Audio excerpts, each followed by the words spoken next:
Nous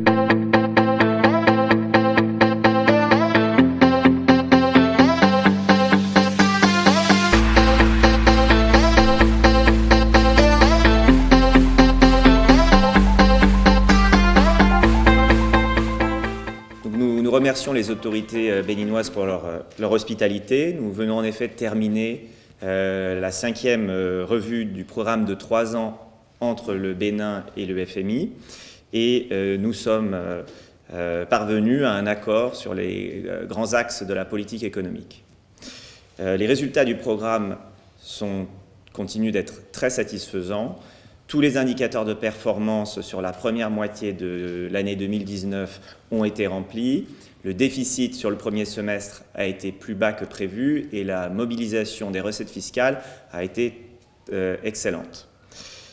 Pour ce qui est de l'économie, notre projection de croissance pour 2019 est de 6,4%, avec une croissance forte tirée par l'agriculture et le transport. Ensuite, une grande partie de notre discussion a été sur le projet de budget 2020 et sur un accord sur les mesures qui seraient sous-jacentes à ce projet de budget.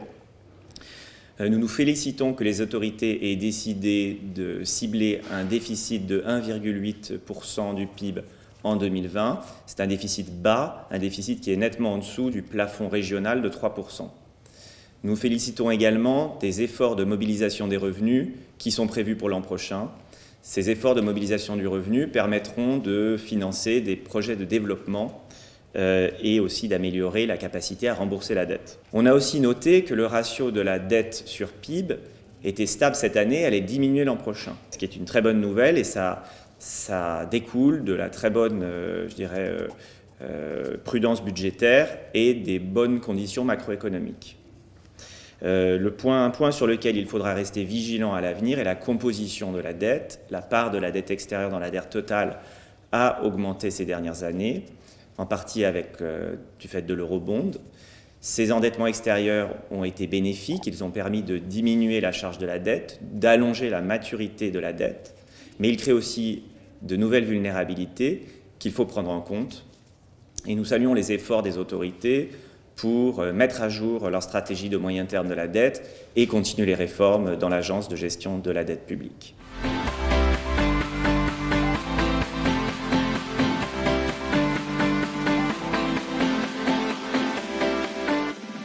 C'est une question qu'on suit évidemment de très près et on espère que le Nigeria et les pays frontières, dont le Bénin, vont trouver rapidement un terrain d'entente et que la frontière va rouvrir rapidement.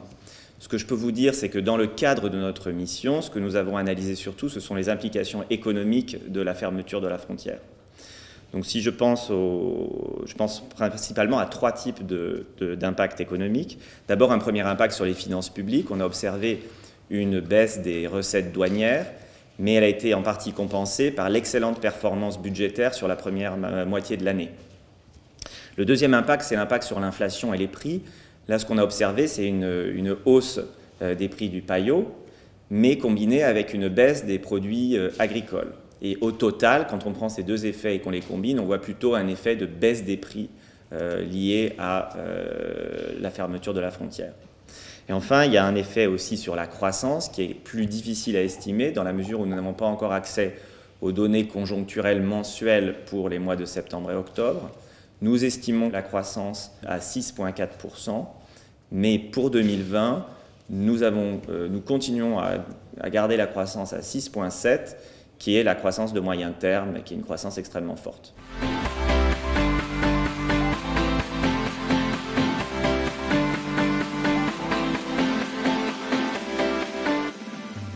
Moi, si je devais donner 3 éléments, 3 choses qui font un peu la différence au Bénin, je dirais d'abord que je pense que l'environnement macroéconomique est extrêmement sain. On a une croissance élevée, au-dessus de 6%, avec une inflation extrêmement faible et un risque de change qui est vraiment minimal. On a une gestion macroéconomique qui est très bonne, avec une politique budgétaire très prudente et un déficit budgétaire qui a baissé au cours du temps et une analyse de la soutenabilité de la dette qui montre que le risque de surendettement est seulement modéré.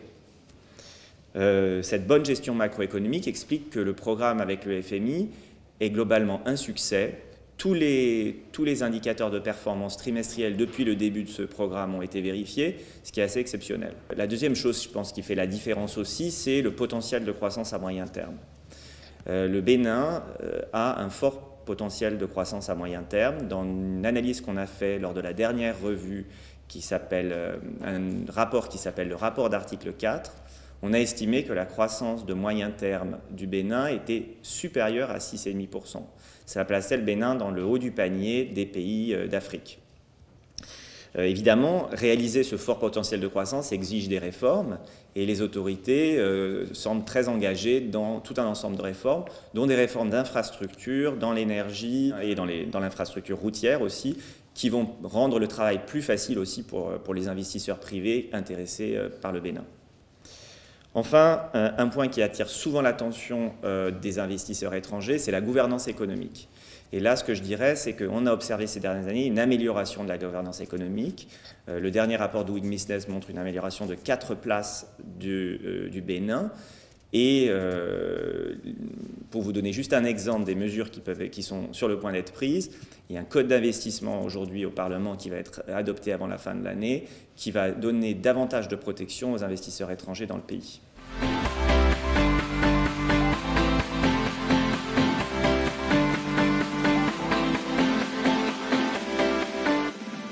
Je pense que nous pouvons retenir 2 messages clés de ce qui vient d'être présenté par le chef de la mission du Fonds monétaire international. Le premier message, c'est que le programme que nous avons avec le Fonds monétaire international, après revue, le programme se porte bien, les résultats sont très satisfaisants. Donc, résultats très satisfaisants, premier message. Et le deuxième message, c'est que l'économie du Bénin se porte bien. On a une croissance qui reste dynamique et robuste, malgré des chocs exogènes, notamment le choc lié à la fermeture des frontières avec le Nigeria. Alors, ces 2 éléments ne sont pas le fait, bien entendu, du hasard.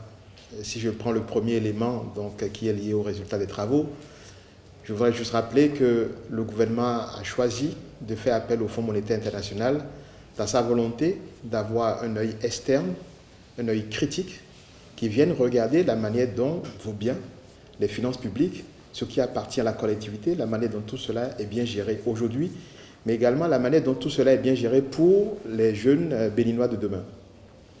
Et donc, c'est dans ce cadre qu'il y a eu un programme avec un certain nombre de mesures, un certain nombre d'actions à prendre et qui sont trimestriellement vérifiées.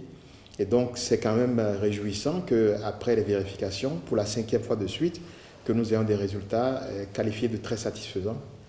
Et je note que très satisfaisant, je pense que sur l'échelle du Fonds monétaire international, il n'y a pas mieux que très satisfaisant. Sinon, nous aurons ambitionné d'aller chercher la notation au-delà de très satisfaisant. Donc voilà le premier sentiment sur le premier message à retenir. Sur le deuxième message, et je pense que c'est quand même assez important, nous avons parlé tout à l'heure, il a expliqué donc, les conséquences liées à la fermeture des frontières avec le Bénin.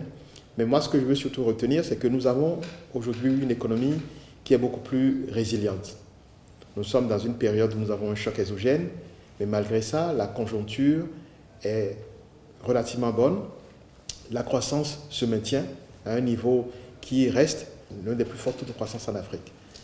Et ça, c'est le résultat de toutes les actions et réformes qui sont menées par le gouvernement depuis 2016. Je veux citer par exemple les actions qui sont menées au niveau de l'administration, pour notamment la modernisation des régies financières, la douane, les impôts, qui permettent, malgré donc, les chocs exogènes, de sécuriser nos recettes et de garder les niveaux de recettes à un niveau acceptable.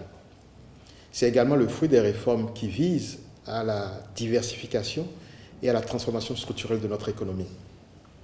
Et ça, encore une fois, c'est le résultat de toutes les actions que nous avons commencées en 2016. Quand vous prenez les grands contributeurs donc, à la croissance, vous apercevez que sur le secteur primaire, par exemple, vous regardez l'agriculture, le coton, on l'a dit plusieurs fois, vous êtes tous au courant, nous sommes passés premiers producteurs de coton en Afrique.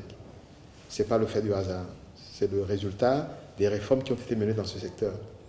Mais quand on prend par exemple la filière vivrière, parce que ça touche ce que nous mangeons au quotidien, ça touche le plus grand nombre d'exploitants agricoles.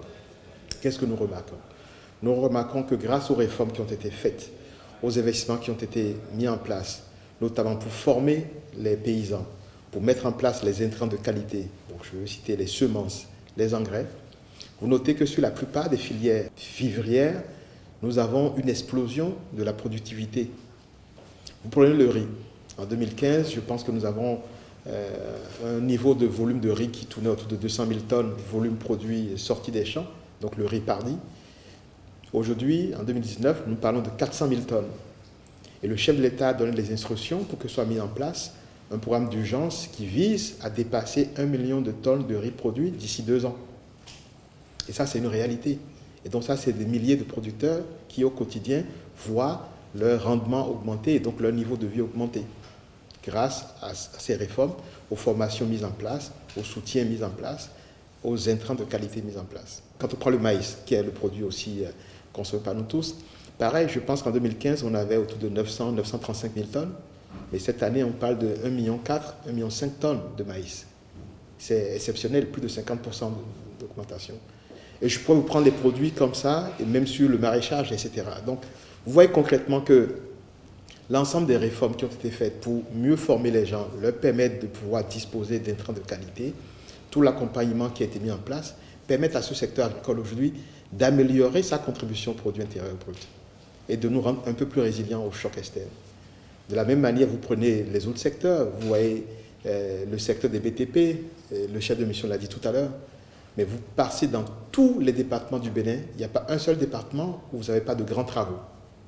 Et nous veillons sur ces grands travaux à associer le maximum d'entreprises locales pour qu'il y ait le transfert de compétences, mais aussi pour que nos compatriotes puissent avoir accès à l'emploi, accès en fait à la formation sur les chantiers. Et ça, c'est dans tous les départements. Vous voyez Maria Gleta, qui nous permet d'avoir de l'énergie de qualité, disponible à un coût moins élevé que par le passé, et surtout de réduire du coup notre dépendance vis-à-vis de l'extérieur. Parce que parfois, vous savez, des choses apparaissent comme des évidences, mais si dès 2016, le chef de l'État n'avait pas mis toute l'énergie pour que Maria Gleta soit productif là maintenant, je peux vous assurer que toute rupture de livraison d'énergie de l'extérieur aurait plongé le pays dans une catastrophe économique. Mais comme nous l'avons et que les industries tournent grâce à l'énergie disponible, on ne se rend pas compte de ce que ça aurait pu être si les réformes de ce secteur n'avaient pas été lancées tout de suite en 2016. Même dans le secteur des services, je peux vous donner plein d'exemples. Vous regardez, la société MTN vient d'annoncer il y a quelques jours un vaste programme d'investissement qui démarre tout de suite de plus de 120 millions d'euros avec plusieurs dizaines d'emplois à créer ici à Cotonou. Nous observons toutes les semaines de nouvelles entreprises, de nouveaux jeunes qui se lancent, qui créent des entreprises dans le secteur des services. Le secteur financier se porte bien. Je pense que vous avez eu l'occasion de rencontrer l'association des banques, assurances, etc. Donc vous voyez, c'est cette diversification et l'accumulation de performances dans l'ensemble de ces secteurs qui fait qu'aujourd'hui, que malgré un choc externe de cette nature, nous arrivons globalement à avoir une croissance robuste. Et ça, c'est vraiment le fait de la stratégie qui a été mise en place dès le début, dès 2016. Vous savez, je ne veux même pas dire de toute l'histoire du Bénin, mais prenons les 20 dernières années, et ça, c'est des chiffres que vous pouvez vérifier. Sur les 20 dernières années, c'est la première fois dans l'histoire du Bénin que le Bénin connaît 3 ans de suite un taux de croissance supérieur à 5%. Ça ne s'est jamais produit. Et ça veut dire que quelque chose est en train de se passer. Donc, quand vous avez un œil externe critique qui vient et qui confirme ces éléments, ça ne peut que vous motiver à poursuivre les efforts parce que nous savons que nous sommes dans la bonne voie, sur les rails, et que plus le temps passera, plus nos concitoyens s'apercevront que l'ensemble des décisions qui parfois sont difficiles à comprendre aujourd'hui, en fait, visent le bonheur de tous. Il faudrait que quand on regarde, que l'œil externe qui regarde l'Afrique, la carte de l'Afrique, qu'on pointe le Bénin comme oasis de paix et de prospérité. Voilà. Et donc, puisque c'est ça notre enjeu, c'est ça notre ambition, et que les résultats nous confirment que nous sommes sur la bonne voie, on ne peut être que satisfaits.